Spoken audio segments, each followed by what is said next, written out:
Hola mi gente, el día de hoy vamos a estar haciendo overclocking de RAM para ver si podemos aumentar el rendimiento de mi Ryzen 5 5500 GT. Este CPU, al ser monolítico, permite en la mayoría de los casos aumentar la frecuencia del RAM significativamente y de una manera estable. La idea de hacer todo esto proviene de un video que vi recientemente sobre el tema con un Ryzen 5 5500 y ya que básicamente ambos son el mismo CPU, me animé a intentarlo. Dejaré el enlace del video original en la descripción. El kit de RAM que voy a estar utilizando es el modelo HP o Hewlett Packard B8 RGB de 16 GB corriendo en stock a 3200 MHz una vez se active XMP, el cual son dos memorias de 8 GB corriendo en Dual Channel y con latencia CAS de CL16. Antes de comenzar, quiero advertir que todo lo que voy a mostrar aquí, si lo quieren imitar o replicar, es bajo su propio riesgo y que si en algún momento la PC no sube, eso se puede arreglar en la mayoría de los casos removiendo la batería del BIOS por unos minutos, volviéndola a conectar y esto hace un reset completo del BIOS para que puedan nuevamente entrar al sistema operativo que estén utilizando. Aquí estoy en el BIOS y esto se va a ver diferente dependiendo de qué tarjeta madre o versión de BIOS tengan, pero casi siempre es alguna pestaña que diga OC u Overclock. Y aquí van a encontrar la opción para activar lo que es XMP o DOCP, el cual permite utilizar la capacidad máxima de lo que es la memoria RAM según el fabricante. Esto de por sí ya es una forma de overclock, ya que de otra forma la memoria solo correría a 2600 MHz si no hacen esta modificación. 3200 MHz es lo que el fabricante permite para que este kit de memoria corra estable. Pero hoy vamos a modificar estos números para que corran un overclock mayor de lo permitido y tengo tres modos los cuales probé y son estables. Comenzamos con aumentar la frecuencia a 3600 MHz. Para poder hacer que esto corra establemente también tenemos que aumentar el Infinity Fabric Frequency y en algunas versiones de BIOS se va a ver como FCLK. Esto debe ir a la mitad de la frecuencia para que sea un radio de 1 a 1.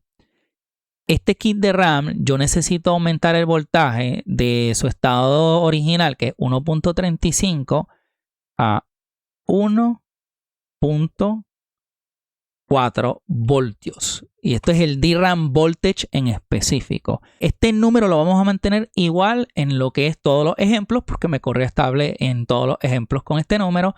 La recomendación es no ir más de 1.45, pero en este caso 1.4 me funcionó muy bien.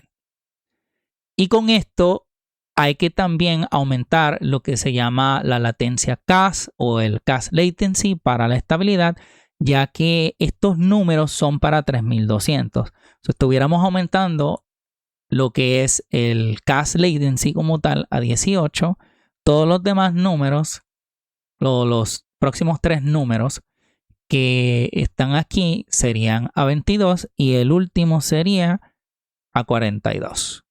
Con esto ya tenemos lo que es un overclock estable, dejando todo lo demás aquí en estas opciones automático y se puede correr sin ningún inconveniente, al menos con este kit, y yo estoy seguro que es algo que también se puede correr en cualquier otro kit sin ningún problema.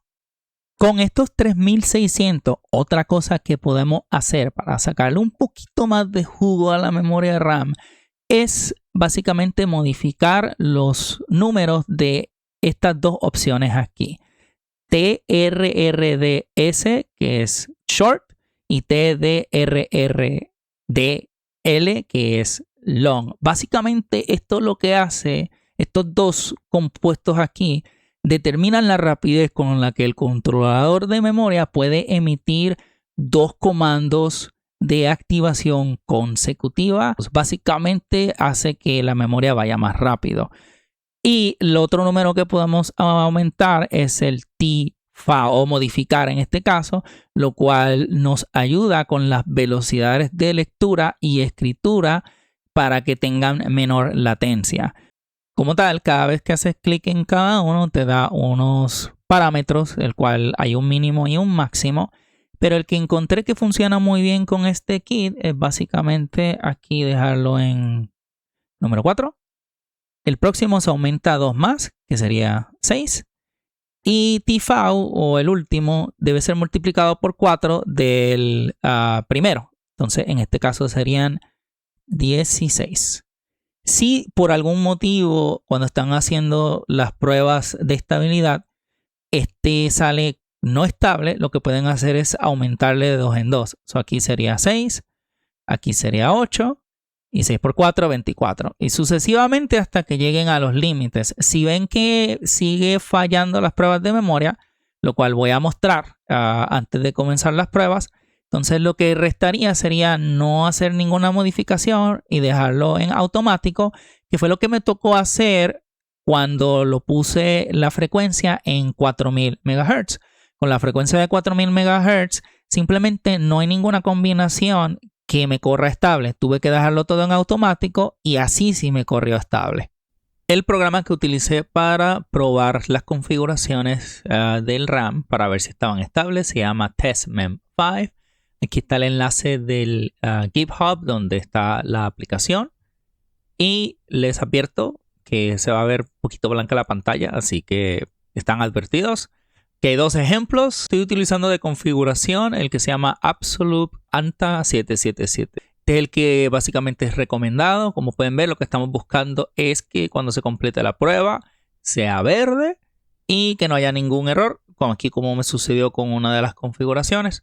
Estas pruebas tardan bastante tiempo, básicamente de 2 a 3 horas. Me tardé bastante en hacer todas y es lo que quería dejarles saber sobre lo que es la prueba de la estabilidad de memoria. De conejillo de indias vamos a estar utilizando Stellar Blade 1080p alto con FSR4 en modo calidad a través de OptiScaler. La primera prueba es 3200 MHz contra 3600 MHz. Como podemos notar, hay más o menos una diferencia entre 1 a 2 cuadros en promedio, y esto es utilizando básicamente todos los ajustes en automático a excepción del CAS y el voltaje. Siguiendo con 3600 MHz, pero esta vez haciendo una modificación en las 3 Ts, podemos ver que en promedio sigue la misma diferencia de al menos unos 2 cuadros. Un porcentaje bajo aumentó de 2 a 3 cuadros y los cuadros como tal se mantienen un poco más estables. Aumentando la frecuencia a 4000 MHz, podemos ver que en promedio obtenemos de entre 3 a 4 cuadros más, y lo que es los cuadros como tal se mantienen mucho más alto aquí casi finalizando la prueba, lo cual es una muy buena mejora. Otra variante que quiero introducir a estas pruebas es hacerle un poco de overclock al CPU como tal. Aquí estoy en lo que es el Precision Boost Overdrive. Tenemos que el turbo lo he aumentado en positivo a más 200 y en Curve Optimizer lo que es todos los núcleos los tengo en negativo, básicamente en menos 20. Con esta modificación en el CPU corriendo a 3600 MHz con las 3 Ts modificadas, tenemos que obtuvimos alrededor de unos 3 a 4 cuadros en promedio, y lo que tal son los cuadros como tal también se mantienen bastante altos. Volviendo a 4000 MHz, utilizando la modificación del CPU, podemos ver que el juego corre mucho mejor. Tenemos hasta un poquito de aumento en lo que es los cuadros promedio, tanto como lo que es un porcentaje bajo, lo cual cualquier ganancia siempre es buena. Otra variante que quiero agregar a estas pruebas es un pequeño versus rapidito contra mi computadora utilizando el Ryzen 5 5600. Tomando la última prueba a 4000 MHz con el 5500 contra el 5600 con los detalles anteriormente mencionados, podemos notar que el 5600 sí tiene una ventaja de al menos unos 3 cuadros en promedio, pero el 5500 ahora mismo está ganando en los porcentajes bajos. En conclusión, ¿vale la pena todo esto? Yo digo que sí. Es rendimiento que estamos dejando perder si no se hacen este tipo de modificaciones. Claro, no tienes que hacer una modificación tan alta como la que yo hice de los 4000 MHz. Esto también depende mucho de cada sistema, depende de qué aguante tiene, pero cualquier mejora que se le pueda hacer a un sistema para que rinda un poquito más siempre va a obtener beneficios. Bueno, si les gustó el video, por favor denme un like. Si tienen la opción de darme hype, se los agradecería mucho. Si tienen alguna pregunta sobre lo mostrado hoy, déjenmelo saber en la caja de comentarios. Les hablo de 71 y los veo en otro video muy pronto.